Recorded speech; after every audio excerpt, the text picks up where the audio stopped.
Y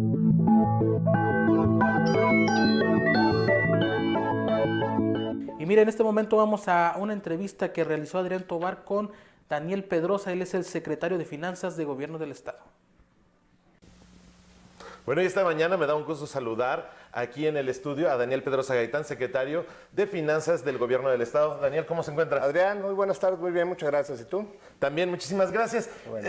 Ya está por finalizar lo que es el control vehicular, que es uno de los mayores ingresos que tiene el Estado actualmente. Platícanos cómo va este proceso. Pues efectivamente, como bien lo dices, está por cumplirse ya el plazo que por ley se establece para el pago de las contribuciones de los derechos de control vehicular, que vence el 31 de marzo. Nos ha ido muy bien, afortunadamente. Yo aprovecho para agradecer y felicitar a todos los contribuyentes potosinos que han sido muy cumplidos. Nos faltan todavía por ahí algunos que esperamos en estos días se acerquen a los diferentes mecanismos de pago que tenemos. Hay que recordar que no solamente en las oficinas recaudadoras se puede hacer el pago, también se puede hacer el pago por internet, y que no esperen una preliquidación como en otros años ocurría. Ya no se hizo así para abatir costos, para que no tengamos que gastar en la impresión y el envío de este documento. Ya cualquier persona puede por internet en la página de la Secretaría de Finanzas bajar su liquidación únicamente con el número de su placa, y con eso puede hacer el pago, ya sea directamente en internet con alguna tarjeta de crédito o ya acudiendo a los diferentes módulos de la Secretaría de Finanzas. Hay que ser muy claros, en todo el estado hay aún así oficinas recaudadoras de la Secretaría de Finanzas donde se puede hacer este trámite. Quien paga por internet, también hay un procedimiento especial en el cual se hace el pago y luego se va y se recoge lo que es la calcomanía, la tarjeta de circulación y la calcomanía, ¿verdad? Así es, sí tenemos el módulo de la FENAPO para poder recoger 5 días después de que se haga el pago. Aun cuando paguen el último día, por decir algo, pueden recoger los 5 días después, no hay ningún problema. Quiero destacar, y aprovechando la oportunidad que nos da Plano Informativo, de decirle a la gente que ahora el 31 de marzo, que es la fecha límite, cae en domingo, entonces por ley se habilita el siguiente día, que es el lunes 1 de abril, se podrá hacer el pago sin multas y sin recargos, pero no habrá prórroga, es decir, no se extiende el plazo. El último día que tendrán para hacerlo sin multas ni recargos es el día lunes 1 de abril. Por lo general, cuando se extiende es cuando digamos que no van tan bien en la recaudación. Entonces en esta ocasión ha habido, digamos, buena respuesta por parte de la ciudadanía en cuanto a la recaudación, y también de esa misma manera hay otros impuestos que también se pueden pagar por internet, ¿verdad? Sí, por supuesto, hay opciones para pagar diferentes contribuciones estatales también con toda la seguridad, porque son mecanismos muy certificados que permiten hacer el pago con tarjeta de crédito sin que se corra ningún riesgo. Secretario, hablando de este mismo tema, la gente siempre pregunta ¿para qué sirven estos impuestos que pagamos, este control vehicular? ¿Nos podría platicar un poquito en qué se utiliza el dinero que se recauda por parte del gobierno del Estado, al menos en lo que se refiere a control vehicular? Pues mira, todas las contribuciones van a un concepto que se denomina gasto público. Gasto público evidentemente es todo aquello que gasta el gobierno. Desde luego incluye desde servicios personales, los trabajadores del gobierno del Estado, pero también incluyen gastos de inversión, programas específicos que lleva a cabo el gobierno del Estado en materia de seguridad, en materia de programas de campo, programas asistenciales en materia de salud, de educación, etcétera, etcétera. Es decir, la población puede tener la certeza de que sus recursos, su dinero que pagan al gobierno vía contribuciones se aplica correctamente en obras que son de beneficio para todos. Claro. Secretario, a últimas fechas hemos escuchado mucho lo que es la parte de austeridad, la parte de restringir algunos gastos que digamos que no eran, pues precisamente de lo que usted hablaba ahorita, de beneficio para la ciudadanía, que tenían de verdad un impacto sobre la ciudadanía.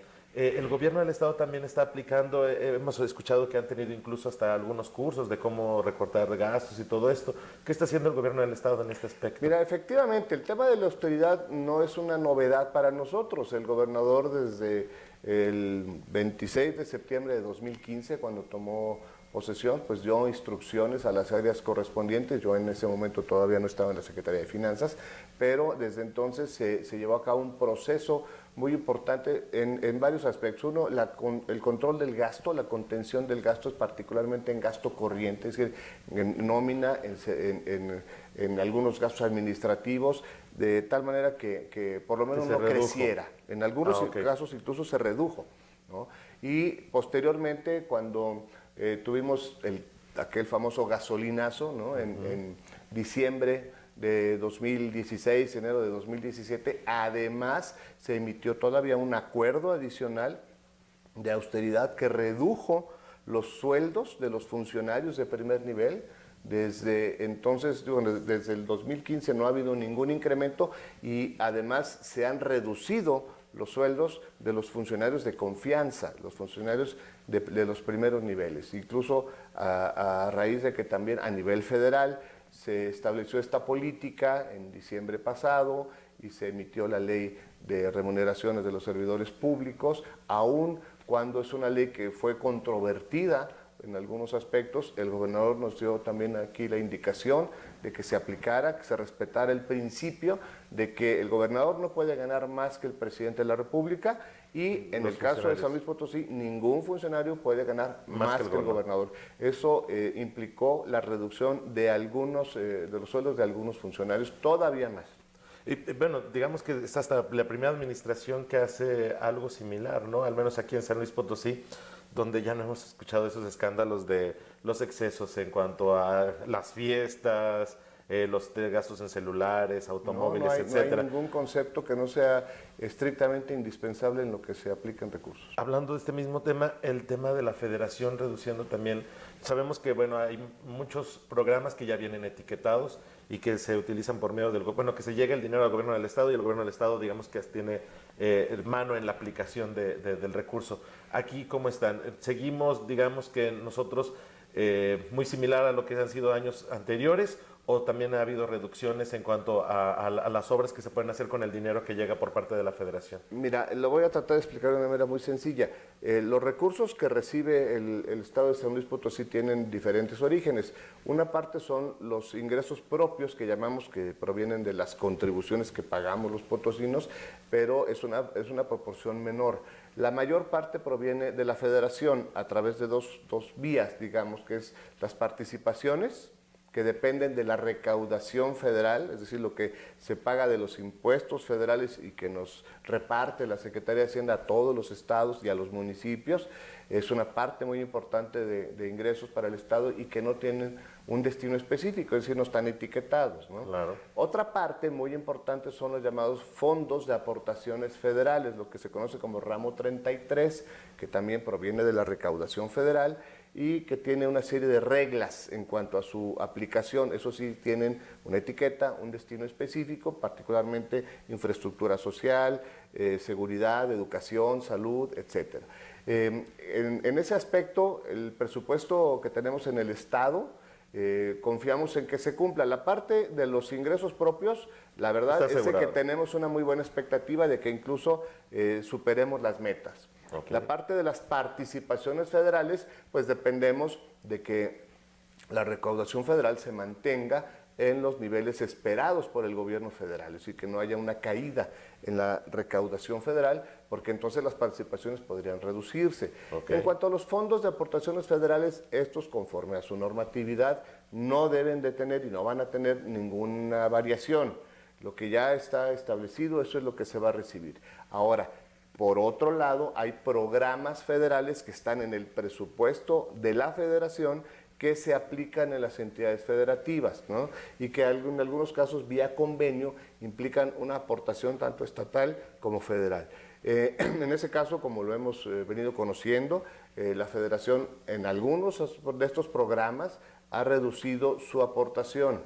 Esto nos está obligando, obviamente, a buscar la manera de compensar, a mejorar esa parte, ustedes también, a tener que agregar nosotros una cantidad de recursos, porque pues sobre todo esos programas que tienen un impacto social importante, que son de beneficio para las personas más desprotegidas, pues ahí no podemos nosotros hacer ninguna disminución. Y luego los municipios también forman una parte importante en cuanto a esto de la utilización de recursos, ¿no? Que también ustedes, Sí. bueno, tienen ustedes que pasar cierta determinada cantidad que les llega por parte de la federación, pero ¿ya llega directo a los municipios o todavía sigue pasando por Nosotros el gobierno del recibimos estado? los recursos y los transferimos inmediatamente a los municipios conforme a fórmulas previamente establecidas en ley, es decir, no es discrecional. Claro. Nosotros no podemos decidir Ella tiene una a quién le fórmula mandamos para de qué qué. se les va a dar Así específicamente. es, ¿sí?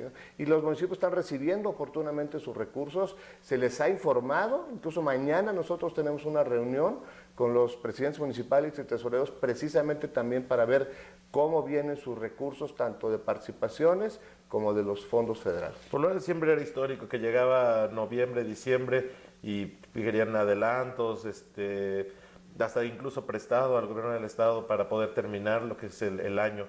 ¿Ya no ha pasado esto o sigue pasando? Pues mira, nosotros hemos insistido mucho con los presidentes municipales, particularmente con los nuevos, digamos, los que entraron ahora en octubre pasado, en que sean muy cautelosos con los recursos, sean muy cuidadosos, que creen sus propias reservas.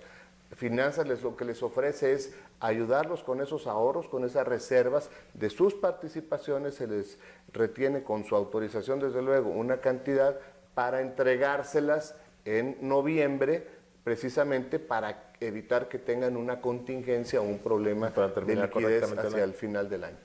Secretario, pues muchísimas gracias por acompañarnos. Al contrario, un placer, Adrián, muchísimas gracias y un saludo a todo el público de Pues le agradecemos al secretario Daniel Pedrosa Gaitán, secretario de Finanzas del Gobierno del Estado, el habernos acompañado y esperamos, secretario, verlo pues más seguido por acá. A las órdenes, cuando gusten, con un placer.